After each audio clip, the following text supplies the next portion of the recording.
வணக்கம். இன்றைக்கி நம்ம பார்க்க போகிற சமையல் ஒரு சிம்பிளான குழம்பு ரெசிபி தான் பார்க்க போகிறோம். இந்த குழம்பு சாதத்துக்கு மட்டும் இல்லை, இட்லி தோசைக்கெலாம் தொட்டு சாப்பிட்றதுக்கும் சூப்பராக இருக்கும். செய்முறையும் ரொம்ப சிம்பிளாக தான் இருக்கும். வாங்க எப்படி செய்யலாங்கிறத பார்க்கலாம். இப்போ ஒரு மிக்சி ஜார் எடுத்துக்கலாம். இதில் வந்து 15லேருந்து ஒரு 20 சின்ன வெங்காயம் முழுசாக அப்படியே சேர்த்துக்கலாம். இது கூடவே 6 பல் பூண்டு சேர்த்துக்கலாம். மீடியம் சைஸாக ஒரு தக்காளி கட் பண்ணதை சேர்த்துக்கலாம்.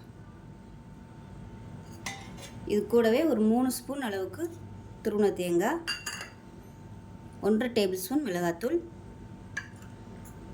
1 டேபிள் ஸ்பூன் தனியாத்தூள், புளி வந்து ஒரு சின்ன நெல்லிக்காய் சைஸுக்கு சேர்த்துக்கலாம்.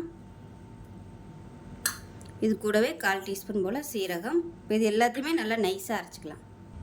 இப்போ பாருங்கள், இந்த அளவுக்கு நல்லா நைஸாக அரைச்சாச்சு. இப்போ ஒரு குக்கர் எடுத்துக்கலாம். தேவையான அளவுக்கு எண்ணெய் சேர்த்துக்கலாம். எண்ணெய் சூடாயிருச்சு. 1 டீஸ்பூன் போல் கடுகு சேர்த்துக்கலாம். 1 டீஸ்பூன் சோம்பு சேர்த்துக்கலாம். 1 டீஸ்பூன் போல் உளுந்து சேர்த்துக்கலாம். இப்போ கருவேப்பிலை சேர்த்துக்கலாம். இப்போ இதில் பொடியாக கட் பண்ண வெங்காயம் சேர்த்துக்கலாம்.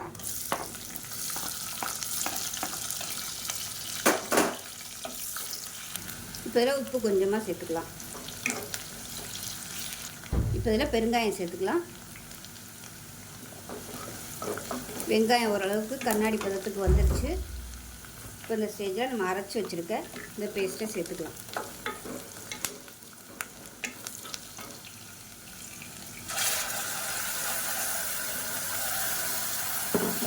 சேர்த்துட்டு மீடியமான ஃப்ளேமில் வதக்கி விட்டுக்கலாம். இப்போ மசாலா நல்லா வதங்கிடுச்சு. இப்போ தண்ணி சேர்த்துக்கலாம். மிக்ஸி அரைச்சிட்டு அதை தண்ணியை சேர்த்துருக்கேன். தேவைப்பட்டால் நீங்கள் இன்னும் கூட தண்ணி சேர்த்துக்கலாம். குழம்போட திக்னஸ் பார்த்துட்டு நீங்கள் தண்ணி சேர்த்துக்கோங்க. இதுவே நல்லா திக்காக தான் இருக்குது. இப்போ இதில் முருங்கைக்காய் சேர்த்துக்கலாம். ஒரு 10லேருந்து ஒரு 15 பீஸ் வர மாதிரி முருங்கைக்காய் எடுத்துருக்கேன். சேர்த்துட்டு ஒரு கொதி வரட்டும்.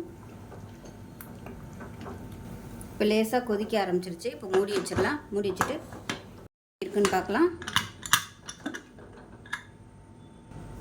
பாருங்கள், இந்த மாதிரி தான் இருக்கும். நல்ல வாசனையாக இருக்குது. சூப்பராக இருக்குது குழம்பு. இது வந்து சாதம், இட்லி, தோசை எல்லாத்துக்குமே தொட்டு சாப்பிட்றதுக்கு சூப்பராக இருக்கும். கமகமன்னு இருக்கும் அந்த முருங்கைக்காய் வாசனையோட. செஞ்சு பாருங்கள். செஞ்சு பார்த்துட்டு எப்படி வந்துச்சுங்கிறத சொல்லுங்கள். வீடியோ பிடிச்சினா லைக் பண்ணுங்கள், கமெண்ட் பண்ணுங்கள், சேனலை சப்ஸ்கிரைப் பண்ணுங்கள், பக்கத்தில் பெல் பட்டனையும் ப்ரெஸ் பண்ணுங்கள். நன்றி.